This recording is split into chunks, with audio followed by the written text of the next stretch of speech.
Hi hello வணக்கம். நான் உங்கள் ஜே.கே.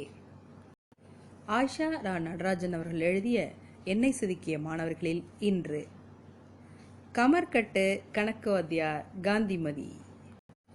நல்ல கல்விங்கிறது குழந்தைகளுக்கு உகந்ததாக இருக்கணும், வாழ்க்கைக்கும் உகந்ததாக இருக்கணும்.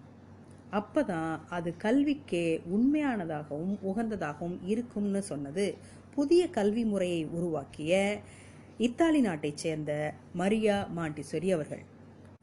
நம்மளோட கல்வியை ஏட்டு சுரைக்காய்னு கேலி பண்ணுறோம். ஏன் அப்படி கேலி பண்ணுறோம்? ஏன்னா அது குழந்தைகளோட அன்றாட வாழ்க்கைக்கும் எதிர்கால வாழ்க்கைக்கும் நெருக்கமாக இல்லாமல் விலகி இருக்கிறதுனால தான்.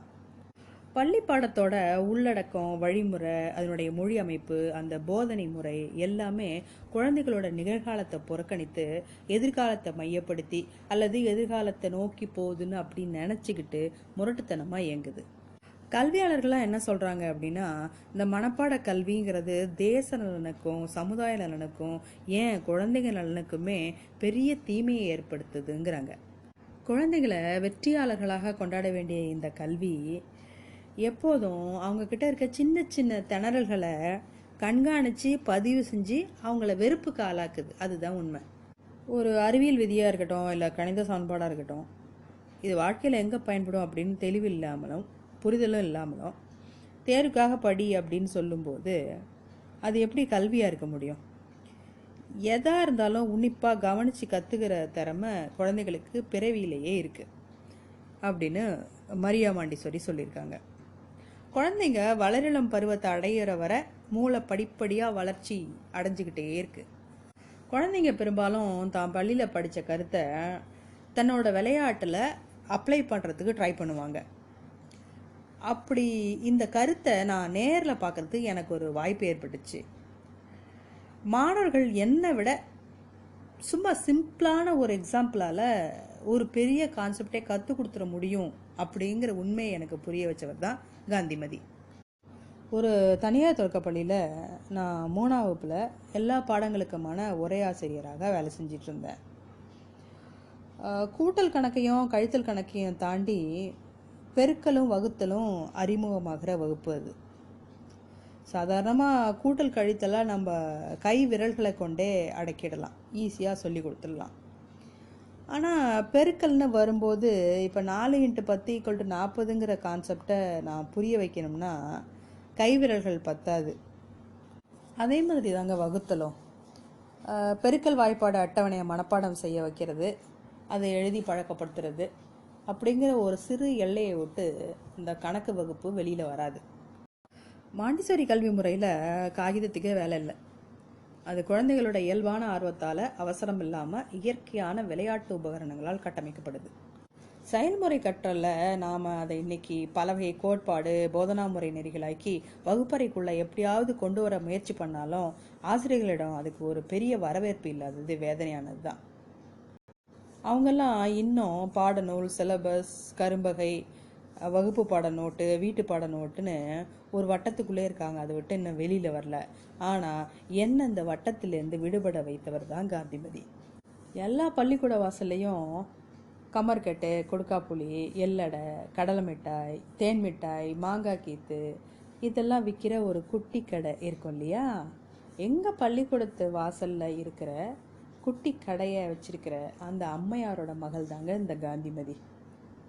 பொதுவாக காலை நேர இடைவேளையிலையும் மதிய உணவு இடைவேளையிலையும் அந்த கடையில் குழந்தைங்களோட கூட்டம் ரொம்ப அதிகமாக இருக்கும். ஒரு நாள் சாயந்தரம் நான் கிளம்பும்போது கவனித்தேன், அந்த கடையில் அந்த அம்மையாருக்கு பதிலாக ஒரு சிறுமி உட்கார்ந்துருந்தாங்க. அவங்கள சுற்றி நிறைய பசங்க நின்றுக்கிட்டு ஏதோ விவாதிச்சிட்டு இருந்தாங்க. பெருக்கல் ரொம்ப ஈஸி, 10 4ஆல் பெருக்கினா இதா பாரு அப்படின்னு குரல் வந்துச்சு. உடனே நான் என்ன நடக்குதுன்னு கொஞ்சம் தள்ளி நின்று கவனிக்க ஆரம்பித்தேன். அந்த சிறுமி வேறு யாரும் இல்லைங்க, நம்ம காந்திமதி தான். கண்ணாடி ஜாரில் இருந்த கமர்கட்டை எல்லாத்தையும் அட்டையில் கொட்டினாங்க காந்திமதி.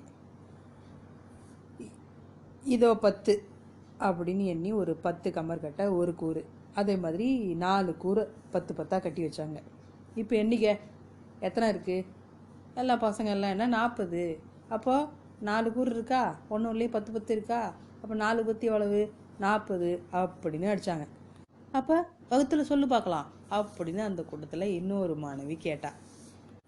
அதுவும் ஈஸி தான், உனக்கு என்ன கணக்கு வேணும்னு சொல்லு அப்படின்னு காந்திமதி கேட்க, அதுக்கு அந்த மனைவி எங்க 31 3ஆல் வகுத்து சொல்லு பார்ப்போம் அப்படின்னு கேட்டா. அவ்வளோதானா, இதோ பாரு அப்படின்னு சொல்லிட்டு கமர்கட்டை எல்லாத்தையும் ஒன்றா குவிச்சு வச்சாங்க காந்திமதி. அதுலேருந்து 31 கமர்கட்டை மட்டும் எண்ணி தனியாக வச்சாங்க. எத்தனை அளவு வகுக்கிறோம்? 3 அளவு வகுக்கிறோம். அதனால் நாம் என்ன பண்ணணும், ஒரே மாதிரி 3 3ஆக இந்த 31 கமர்கட்டையும் கூறு போடணும். கூறு போட்டாச்சா? இப்போ பாரு, கடைசியாக ஒன்று மிஞ்சுதா? அப்போ இதுதான் மீதி. அங்கே எத்தனை கூறு இருக்குது? எல்லாரும் 10 அப்படின்னு கத்துறாங்க. அப்போ அதுதான் விடை. மீதி 1. அப்போது 31 3ஆல் வகுத்தா விடை 10, மீதி 1. இதை தான் நம்ம கணக்கு வாத்தியார் போர்டில் நம்பராக போடுறாரு, புரியுதா அப்படின்னு பாடத்தை முடித்தாங்க காந்திமதி. இன்னைய வகுப்பில் நாம் கூட இந்த பெருக்கலைய வகுத்தலையும் இந்த மாதிரி ஒரு விளையாட்டை வச்சு சொல்லி கொடுத்துருக்கலாமே அப்படின்னு எனக்கு ரொம்ப லேட்டாக தாங்க தோணுச்சு.